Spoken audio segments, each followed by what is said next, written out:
ఇక్కడ చూస్తున్నటువంటి మేకపోతులు భారీ సైజులు అయితే ఉన్నాయి. అన్నలు కొన్నారా లేదా అమ్ముతారా కనుక్కున్నా. అన్న కొనుక్కున్నారా మీరు?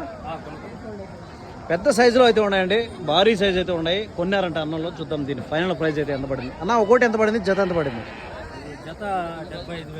జత 75,000 పడ్డాయా ఫ్రెండ్స్? చూస్తే జత మీద 75,000 అయితే పడ్డాయంట. అప్పుడు ఒక్కొక్కటి మనకు 37,500 రూపాయలు అయితే ఒక్కొక్క పోత పడుతుందండి. 37,500 రూపీస్ అయితే ఒక్కొక్కటి పడుతుంది.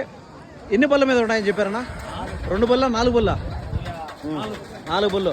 75,000 పెట్టారు రెండేట్లకే. ఎన్ని కిలోలు రావచ్చు మీకు రెండేట్లకే ఒక అంచనాకి? 75 కిలోలు వస్తుంది అంటే కిలో 1000 రూపాయలు పడుతుంది యావరేజ్గా మన మార్కెట్లో. ఫ్రెండ్స్ చూస్తే 75 కిలో మీట్ అయితే వస్తుందని చెప్తున్నాడు.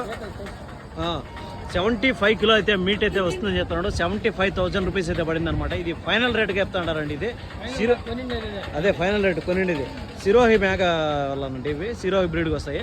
సో ఈ బ్రీడ్ కాబట్టి ఈ సైజు వచ్చినాయి. మన లోకల్ పోతలు అయితే ఇంత రావాలంటే కష్టం. సో చూసుకోవచ్చు, చెవులు కూడా దగ్గర ఒక 1/2 మీటర్ అయితే ఉన్నాయి. అదే అనమాట. అడ్రస్ వచ్చరికి పుంగనూరు, చిత్తూరు డిస్ట్రిక్ట్ అండి. ఇక్కడ ఎవ్రీ థర్స్డే 5 AM మార్కెటింగ్ అయితే ఉంటుంది.